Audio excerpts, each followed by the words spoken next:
Hi friends, welcome to ಗೃಹಿಣಿ all in one by Seema. ಇವತ್ತು special ಆಗಿ ಒಂದು ನಾಟಿ ಕೋಳಿ ಸಾರನ್ನು ಹೇಗೆ ಮಾಡೋದು ಅನ್ನೋದನ್ನು ನೋಡೋಣ ಬನ್ನಿ ಫ್ರೆಂಡ್ಸ್. ಫಸ್ಟಿಗೆ ನಾವು ಒಂದಿಲ್ಲಿ 4ರಿಂದ 5 ಈರುಳ್ಳಿ, ಹಾಗೆ ಒಂದು ಫುಲ್ ಬೆಳ್ಳುಳ್ಳಿ, ಒಂದು ಸ್ವಲ್ಪ ಶುಂಠಿಯನ್ನು ಹಾಕಿ ಎಣ್ಣೆಯಲ್ಲಿ ಚೆನ್ನಾಗಿ ಫ್ರೈ ಮಾಡ್ಕೋಬೇಕು. ಅದರಲ್ಲಿ 1-2 ಸ್ಪೂನಷ್ಟು ಅರಿಶಿನ ಪುಡಿಯನ್ನು ಹಾಕಿ ಇದನ್ನು ಚೆನ್ನಾಗಿ ಮಿಕ್ಸ್ ಮಾಡ್ಕೊಳ್ಳಿ. ಅದು ನೋಡಿ ನಿಮ್ಗೆ ಗೊತ್ತಾಗ್ತದೆ, ಅದರ ಸ್ಮೆಲ್ ಚೇಂಜ್ ಆಗಿಬಿಡ್ತದೆ. ಹಾಗೆ ನೀವು ಅದರಲ್ಲಿ ಒಂದು 10ರಿಂದ 15 ಕರಿಮೆಣಸನ್ನು ಹಾಕೋಬೇಕು, ಬ್ಲ್ಯಾಕ್ ಪೆಪ್ಪರ್.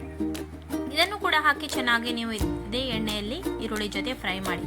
ಹಾಗೆ ನಿಮ್ಗೆ ಎಷ್ಟು ಖಾರ ಬೇಕಲ್ಲ ಅಷ್ಟನ್ನು ನೋಡಿ ಬ್ಯಾಡಿಗೆ ಮೆಣಸನ್ನು ಹಾಕೊಳ್ಳಿ. ಈ ಬ್ಯಾಡಿಗೆ ಮೆಣಸು ಹಾಕೋದ್ರಿಂದ ನಮಗೆ ಖಾರಕ್ಕೆ ಕರೆಕ್ಟಾಗಿ ಬರ್ತದೆ, ಹಾಗೆ ಅದರ ಕಲರ್ ಕೂಡ ಚೆನ್ನಾಗಿ ಬರ್ತದೆ.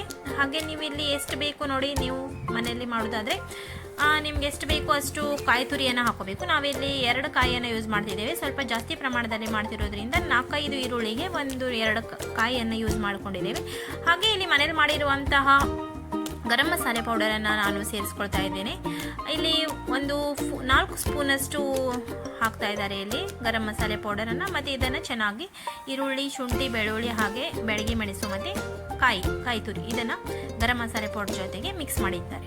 ನೋಡಿ ಈ ಥರ ಕಾಣ್ತಾ ಇದ್ದು. ಇದನ್ನು ಈಗ ಕ್ವಿಕ್ಕಾಗಿ ನಾವು ಮಸಾಲೆ ಹರ್ಕೊಂಡು ಬರೋಣ. ನೋಡಿ ಇಲ್ಲಿ ಮಸಾಲೆ ಪ್ರಿಪೇರ್ ಆಗಿದೆ ಫ್ರೆಂಡ್ಸ್. ಇದನ್ನು ಪಕ್ಕಕ್ಕೆ ಇಟ್ಕೊಳ್ಳಿ. ಹಾಗೆ ಒಂದು ದೊಡ್ಡ ಪ್ಯಾನನ್ನು ಇಟ್ಕೊಂಡು ಅದರಲ್ಲಿ ಒಂದು 3-4 ಸ್ಪೂನಷ್ಟು ತುಪ್ಪವನ್ನು ಹಾಕೊಳ್ಳಿ.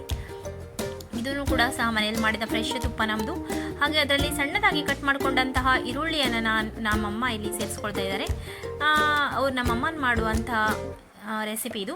ತುಂಬ ಚೆನ್ನಾಗಿ ಬರ್ತದೆ. ಒಂದ್ಸಲ ಟ್ರೈ ಮಾಡೋದನ್ನು ಮಾತ್ರ 100% ಮಿಸ್ ಮಾಡದೆ ಟ್ರೈ ಮಾಡಿ. ಹೇಗಿತ್ತು ಅಂತ ಹೇಳೋದನ್ನು ಮಾತ್ರ ಮರಿಬೇಡಿ. ಹಾಗೆ ಈರುಳ್ಳಿ ಫ್ರೈ ಆದ ನಂತರ ಅದರಲ್ಲಿ ಅರಿಶಿನ ಪೌಡ್ರನ್ನು ಹಾಕಿ ಅದನ್ನು ಕೂಡ ಚೆನ್ನಾಗಿ ಅವರು ಎಣ್ಣೆಯಲ್ಲಿ ಮಿಕ್ಸ್ ಮಾಡ್ಕೊಳ್ತಾ ಇದ್ದಾರೆ. ನೋಡಿ ಈರುಳ್ಳಿ ಜೊತೆಗೆ ಈ ಥರ ಚೆನ್ನಾಗಿ ಫ್ರೈ ಆದ ನಂತರ ಈಗ 1-2 ಟೊಮೆಟೊವನ್ನು ಸಣ್ಣದಾಗಿ ಕಟ್ ಮಾಡಿ ಇಟ್ಕೊಂಡು ಅದನ್ನು ಇದರಲ್ಲಿ ಹಾಕಿ ಚೆನ್ನಾಗಿ ಹುರ್ಕೊಳ್ತಾ ಇದ್ದಾರೆ. ಟೊಮೆಟೊ ಸ್ವಲ್ಪ ಮ್ಯಾಶಿ ಥರ ಆಗಬೇಕು, ಅಲ್ಲಿ ತನಕ ಇದನ್ನು ಚೆನ್ನಾಗಿ ಫ್ರೈ ಮಾಡ್ಕೋಬೇಕು. ಆಗಲೇ ಇದ್ರ ಕರೆಕ್ಟಾಗಿ ರುಚಿ ಬಿಟ್ಕೊಳ್ತದೆ. ಹಾಗೆ ಇದು ನಮ್ಮದು ನಾಟಿ ಕೋಳಿ. ಇದನ್ನು ಚೆನ್ನಾಗಿ ಕ್ಲೀನ್ ಮಾಡಿ ಕಟ್ ಮಾಡಿ ಇಟ್ಕೊಂಡು ಸೈಡಲ್ಲಿ ಇಟ್ಕೊಂಡಿದ್ರು. ಅದನ್ನು ಈಗ ಈ ಏನು ಈರುಳ್ಳಿ ಮತ್ತು ಟೊಮೆಟೊವನ್ನು ನೀವು ಮಿಕ್ಸ್ ಮಾಡ್ಕೊಂಡ್ರಲ್ಲ ಅದರಲ್ಲಿ ಹಾಕಿ ರುಚಿಗೆ ತಕ್ಕಷ್ಟು ಉಪ್ಪನ್ನು ಹಾಕೋಬೇಕು. ಈ ಸ್ಟೇಜಲ್ಲಿ ನೀವು ಉಪ್ಪನ್ನು ಹಾಕೋದ್ರಿಂದ ಅದು ಪೀಸ್ಗೆಲ್ಲನೂ ಕರೆಕ್ಟಾಗಿ ಉಪ್ಪು ಹಿಡ್ಕೊಳ್ತದೆ. ಇಲ್ಲಾಂದರೆ ಸಾರ ಆದ ನಂತರ ಪೀಸ್ ಎಲ್ಲ ಚಪ್ಪೆ ಆಗಿಬಿಡ್ತದೆ ನಿಮಗೆ. ಅದಕ್ಕೆ ಈ ಟೈಮಲ್ಲಿ ಉಪ್ಪು ಹಾಕಿ ಸ್ವಲ್ಪ ಅದೇನಿದೆ ಅಲ್ಲ ನಮ್ಮದು ಚಿಕನ್ ಪೀಸು ಅದು ಚೆನ್ನಾಗಿ ಬೇಯಬೇಕು. ನಾಟಿ ಕೋಳಿ ಸ್ವಲ್ಪ ಗಟ್ಟಿಯಾಗಿರ್ತದೆ, ಅದಕ್ಕೆ ಸ್ವಲ್ಪ ಅದನ್ನು ತುಂಬ ಚೆನ್ನಾಗಿ ಬೇಯಿಸಬೇಕಾಗ್ತದೆ. ನೋಡಿ ನಿಮಗೆ ಹೀಗೆ ಕಾಣ್ತಾ ಇದೆ ಅದು.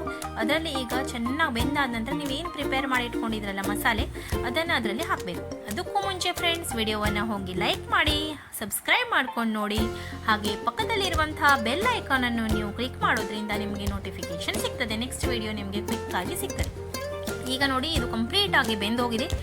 ಈ ಸ್ಟೇಜಲ್ಲಿ ನೀವು ಏನು ಪ್ರಿಪೇರ್ ಮಾಡಿರುವಂತಹ ಮಸಾಲೆ ಇದೆಯಲ್ಲ ನಿಮ್ಮದು, ಅದನ್ನು ಇದರಲ್ಲಿ ಮಿಕ್ಸ್ ಮಾಡ್ಕೊಂಡ್ಬಿಡಿ.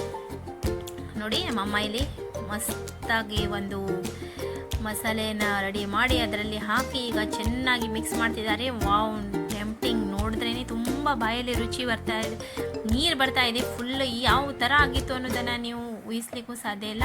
ಸಖತ್ತಾಗಿರ್ತದೆ ಫ್ರೆಂಡ್ಸ್. ಇದನ್ನು ನೀವು ಅನ್ನ ಜೊತೆ, ಅಕ್ಕಿ ರೊಟ್ಟಿ ಜೊತೆ, ರಾಗಿ ಮುದ್ದೆ ಜೊತೆ ಊಟ ಮಾಡ್ತಾ ಹೋದರೆ ಒಂದು ತುತ್ತು ಜಾಸ್ತಿನೇ ಊಟ ಮಾಡ್ತೀರಾ. ಹಾಗೆ ಉಪ್ಪು ಅವಾಗೂ ಹಾಕಿರ್ತೀರ. ಈಗ ಒಂದು ಸ್ವಲ್ಪ ನೋಡ್ಕೊಂಡು ಹಾಕ್ಕೊಳ್ಳಿ. ಮತ್ತೊಂದು ಸ್ವಲ್ಪ ಬೇಕು ಅನಿಸಿದ್ರೆ ರುಚಿಗೆ ತಕ್ಕಷ್ಟು ನೋಡಿಕೊಂಡು ಅಡ್ಜಸ್ಟ್ ಮಾಡ್ಕೊಳ್ಬೇಕು. ಮತ್ತು ಇದನ್ನು ಸ್ವಲ್ಪ ಮಸಾಲೆಯೊಂದಿಗೆ ಚೆನ್ನಾಗಿ ಕುದಿಸ್ಬೇಕು, ಆಯಿತಾ. ನೋಡಿ ಫ್ರೆಂಡ್ಸ್, ಸಖತ್ತಾಗಿ ಬಂದಿತ್ತು ಮಾತ್ರ. ಒಂದ್ಸಲ ಟ್ರೈ ಮಾಡೋದನ್ನು ಮಾತ್ರ ಮರಿಬೇಡಿ. ಹಾಗೆ ಟ್ರೈ ಮಾಡಿ ಅದು ಹೇಗಾಗಿತ್ತು ಅನ್ನೋದನ್ನು ಕಮೆಂಟ್ ಸೆಕ್ಷನಲ್ಲಿ ತಿಳಿಸೋದನ್ನು ಮರಿಬೇಡಿ. ಹಾಗೆ ಇದು ಚೆನ್ನಾಗಿ ಕುದಿತು. ಅದರಲ್ಲಿ ಈಗ ಕೊತ್ತಂಬರಿ ಸೊಪ್ಪನ್ನು ಹಾಕಿ ಈಗ ಮುಚ್ಚಿಟ್ಟುವಂಥದ್ದು. ಸ್ವಲ್ಪ ಆದ ನಂತರ ಆಮೇಲೆ ಬಿಸಿಯಾಗಿ ನೀವು ಇದನ್ನು ಸರ್ವ್ ಮಾಡ್ಕೊಳ್ಳಿ. ಮತ್ತೆ ಸಿಗೋಣ ಫ್ರೆಂಡ್ಸ್ ಇನ್ನೂ ಹೆಚ್ಚಿನ ವಿಡಿಯೋವೊಂದಿಗೆ. Until then, bye bye, take care.